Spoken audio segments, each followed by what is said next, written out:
This week on Jerusalem Dateline, evacuations continue from Kabul after deadly suicide attacks kill more than 100, and private groups charter flights to get the hunted out in time. Plus, what's the future for Christians in Afghanistan? And a drug on the market since 1975 shows promise for fighting severe COVID-19 cases. All this and more this week on Jerusalem Dateline. Hello and welcome to this edition of Jerusalem Dateline. I'm Julie Stahl, filling in for Chris Mitchell. Evacuations from Kabul continue after the deadly suicide attacks that killed at least 100 people, including 13 U.S. service members. And now the rush to evacuate people under the threat of more attacks as President Biden's deadline to withdraw looms. CBN's Jennifer Wishon reports. President Biden wanted to get out of Afghanistan to avoid more casualties. But after the deadliest day for American troops there since 2011, more attacks are expected. And critics say America and other countries are now less safe. Follow the water. U.S. troops are continuing their near impossible mission to evacuate an estimated 1,000 remaining Americans and tens of thousands of Afghan allies, under constant threat of another attack from ISIS-K, or ISK, short for the Islamic State of Khorasan province. We believe it is their desire to continue those attacks, and we expect those attacks to continue. And we're doing everything we can to be prepared for those attacks. The U.S. relying on the Taliban, a group that spent years working to kill Americans, to prevent terrorists from entering the airport's perimeter. The president promising retaliation for the 13 American lives lost. We will not forgive. We will not forget. We will hunt you down and make you pay. ISK is the regional affiliate of ISIS in Afghanistan and Pakistan. And while not as organized as the Taliban, it's much more extreme and violent. Some of them are disaffected Taliban that joined IS because they thought the Taliban were too soft. The jihadis have notoriously attacked a girls' school, hospital, even a maternity ward. They attacked a maternity, shot to death babies, pregnant women. The tragedy Thursday postponing the president's meeting with Israeli Prime Minister Naftali Bennett until today. Meanwhile, critics argue the West is now facing greater terrorist threats because of the Biden administration's gravely botched exit from Afghanistan. The hundreds of jihadists released from prisons with the Taliban victory are already on the attack. More Americans will become targets and far beyond the borders of Afghanistan, writes the Wall Street Journal editorial board. A new poll from YouGov finds 68% of Americans believe the U.S. withdrawal has been handled badly, including 55% of Democrats. And now, with just 4 days remaining before the president's August 31st deadline to withdraw, it appears Afghanistan has again become a haven for terrorists, with America and her allies once again in their crosshairs. Jennifer Wishon, CBN News. CBN's Dale Hurd has more on how the twin ISIS attacks in Kabul unfolded. U.S. officials say an ISIS terrorist detonated a suicide vest at one of the airport gates, while another opened fire. A second bomb went off outside a hotel about 300 yards away. The first blast happened at what is known as the Abbey Gate, where American citizens would line up to board evacuation flights. The victims were standing outside the gate in this sewage canal when the explosion occurred. The second blast near the Baron Hotel. This phone video of the aftermath is so graphic it had to be blurred. It shows piles of dead bodies. Pentagon spokesman John Kirby tweeted, "We can confirm that a number of U.S. service members were killed in today's complex attack at Kabul airport. A number of others are being treated for wounds." The Taliban have condemned the attack, saying it occurred in an area controlled by U.S. forces. ISIS terrorism has been expected after large numbers of ISIS fighters were believed to have been freed from prisons during the Taliban's rapid advance. The U.S. Embassy in Kabul, which had advance word of a possible terrorist attack, warned Americans Wednesday to leave the airport gate immediately and be aware of their surroundings, especially in large crowds. Being part of these huge crowds that remain around the gates and entrances to the airport is dangerous. We're obviously concerned about our own people as well. The acting U.S. ambassador to Afghanistan says Americans will be evacuated on an individualized basis. Secretary of State Antony Blinken says as many as 1,500 American citizens could still be in Afghanistan, and insists those who want to leave will be able to. There is no deadline on our work to help any remaining American citizens who decide they want to leave to do so, along with the many Afghans who have stood by us over these many years. But it's unclear how Americans or our Afghan allies can be evacuated after U.S. forces leave in less than a week. So for thousands of Afghans who helped the U.S., they're now facing the grim reality that they may be left behind. Dale Hurd, CBN News. Even before the blasts, humanitarian groups banded together to charter private flights to get aid workers and others out before it's too late. The first charter flight left Afghanistan carrying more than 340 people just days before the explosions in Kabul.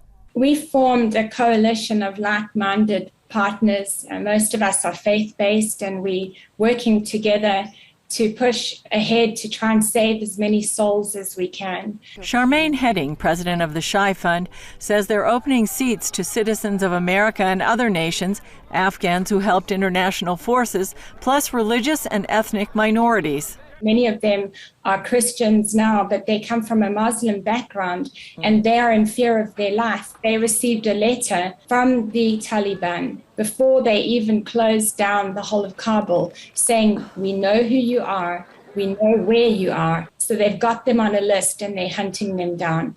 But a few days later, they weren't so successful when people ready to fly were put out of the airport and others can't get in. Iranian-American journalist Farnaz Fasihi tweeted about it, saying a 345-seat chartered plane to evacuate Afghans leaves Kabul empty today because they couldn't get through Taliban checkpoints and U.S. military gates at airport. While more than 100,000 people have been evacuated, no one is saying how many remain in the country. There could be thousands of Americans alone. According to the New York Times, refugee and resettlement experts estimate at least 300,000 Afghans face threats from the Taliban for their contacts with Americans. Heading, a veteran humanitarian aid worker in places like Syria and Iraq, says she's never seen anything like this disaster. First of all, we can pray because we need a mighty move of the hand of God to save these people. But secondly, we need to contact your senator, contact your congressman, and tell them that you care and that you don't want any of these people that have fought for freedom and for what we stand for in the West, that have become believers in Jesus Christ as their Lord and Savior and are now going to die. Reach out to your senator and tell them, do not leave them behind. She also warned nothing has changed about the Taliban. This is not the new moderate Taliban. They've already stated what they're going to do to the Christians, these believers that have run the underground churches. We know what they're going to do. They sent them a letter. They're going to capture them and they're going to behead them. We have to rise up as fellow believers, as brothers and sisters in Christ. The chaos and tragedy in Kabul forced a delay in the first meeting ever between Israeli Prime Minister Naftali Bennett and President Biden. And we're also going to discuss the threat from Iran and our commitment to ensure Iran never develops a nuclear weapon. But we're putting diplomacy first and seeing where that takes us. But if diplomacy fails, we're ready to turn to other options. These very days illustrate what the world would look like if a radical Islamic regime acquired a nuclear weapon. That marriage would be a nuclear nightmare for the entire world. Iran is the world's #1 exporter of terror, instability, and human rights violations. And as we sit here right now, the Iranians are spinning their centrifuges in Natanz and Fordow, and we got to stop it. Bennett met earlier with Defense Secretary Lloyd Austin and Secretary of State Antony Blinken. Before leaving Israel, Bennett said Iran is acting like a bully in the region, and he wants the U.S. to get tough. I will tell President Biden that now is the time to halt the Iranians, to stop this thing, not to give them a rescue line in the form of re-entering a nuclear deal that has already expired and is not relevant, even to those who thought it was once relevant. Biden wants to re-enter the Iranian nuclear deal, but the talks stalled recently. Since then, Iran has a new hardline president and is rapidly advancing its uranium enrichment, far beyond what was allowed in the original deal, the JCPOA. Israel says it's only a matter of weeks before Iran will have what it needs to make a nuclear bomb. Bennett says he has a plan for Biden. We will present an organized plan that we have built in the past 2 months to stop the Iranians in the nuclear dimension and in regards to its regional aggression. While Bennett was in the U.S., Defense Minister Benny Gantz briefed 60 ambassadors in Israel. As a military background person, no one is seeking to have wars, but sometimes those in need. And we should not allow Iran to become nuclear military capable. Former Israeli ambassador to the U.S., Michael Oren, says one of the ways to stop Iran is by hitting its economy. Striking at its oil industry would hurt Iran. It doesn't have to involve civilian casualties, but Israel could deal a very severe blow to the Iranian economy. Oren tells CBN News this meeting between Bennett and Biden is crucial for Israel. Israel has to make clear to the United States that it will never be bound by the Iran nuclear deal, that we'll never give up our freedom of action. Coming up, Afghanistan's tiny Christian community pledges to live for Jesus despite facing the threat of elimination.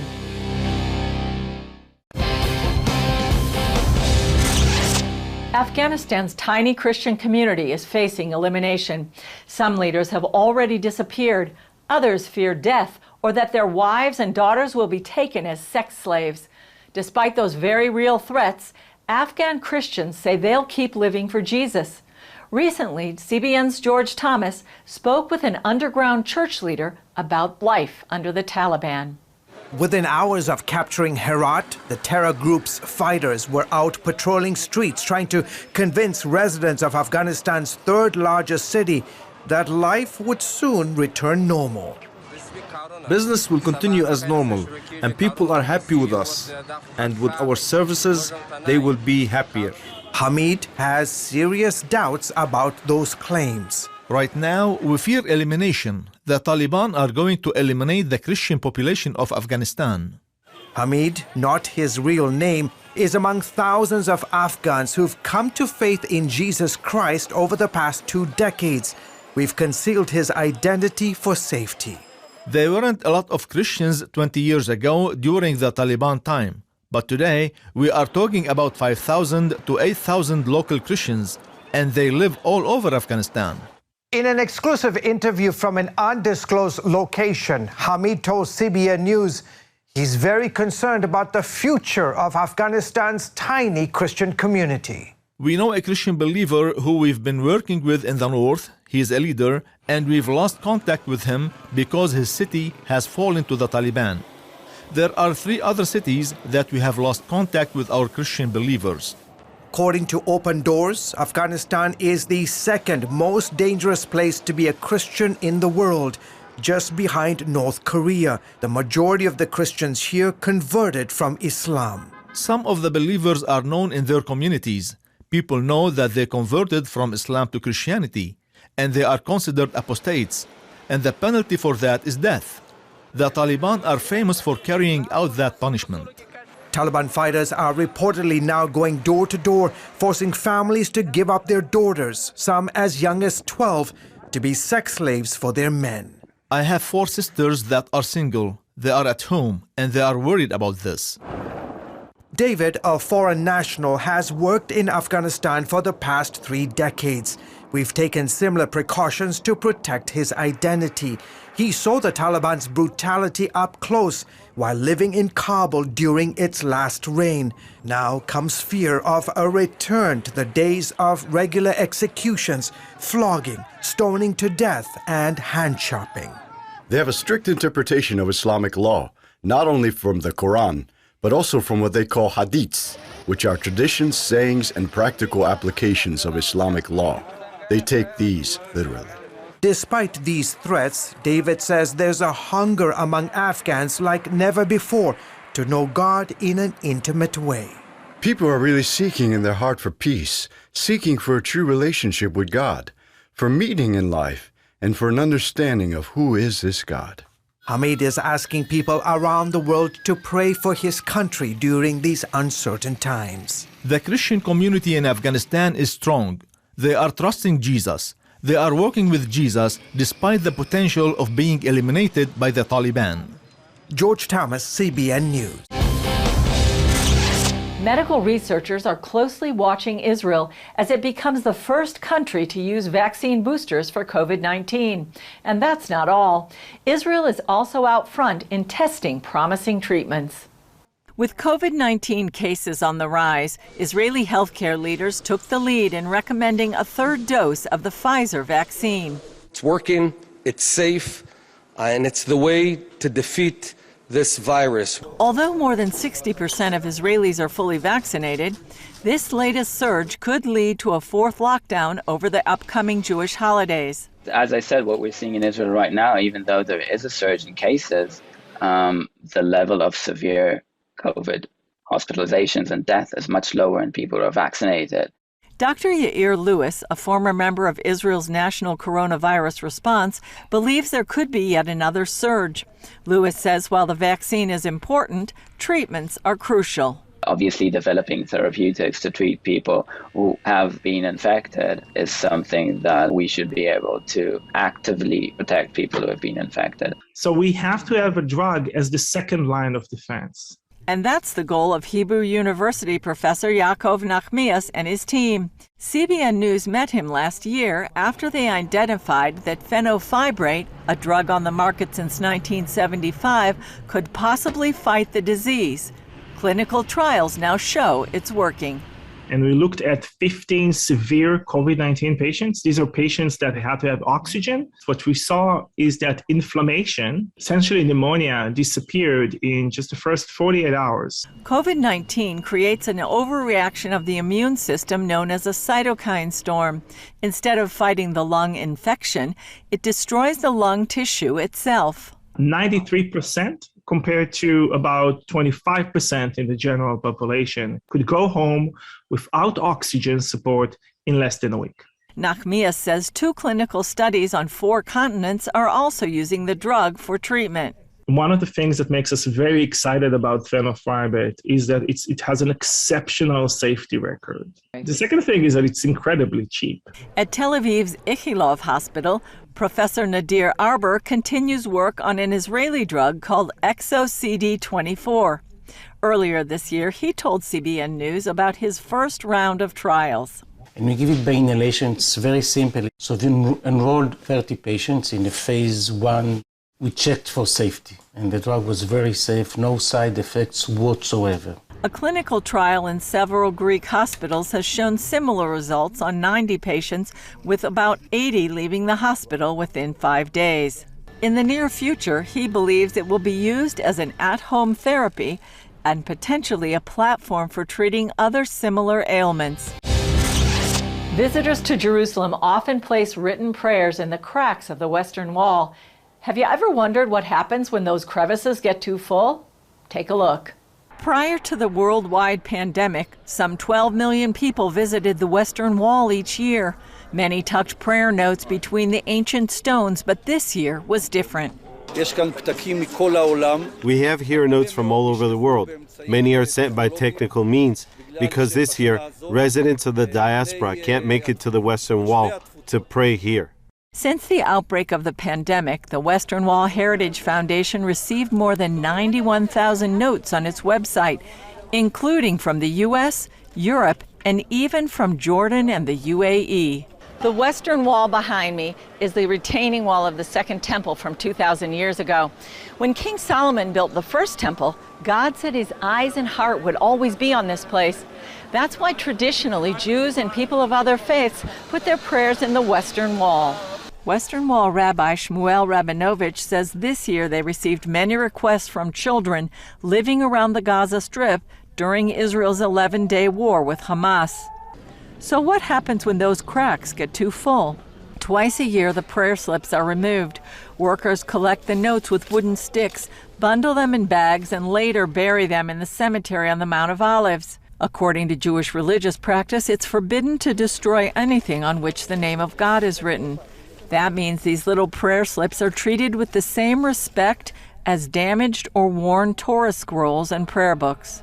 Rabinovich says no one reads the papers because they're notes between man and his Creator, but they pray that God answers the requests. And this year, they're praying that God would remove the COVID-19 pandemic from Israel and the world. It's a good reminder that the God who is watching over Israel, and actually the whole world, neither slumbers nor sleeps, and He's listening to our prayers. That's all for this edition. Thanks for joining us. Remember, you can follow us on Facebook, Twitter, Instagram, and YouTube. And you can also access CBN content through our CBN News and other CBN apps. And don't forget to sign up for our email blasts so you can continue to receive all of our exciting CBN content. I'm Julie Stahl. We'll see you next time on Jerusalem Dateline.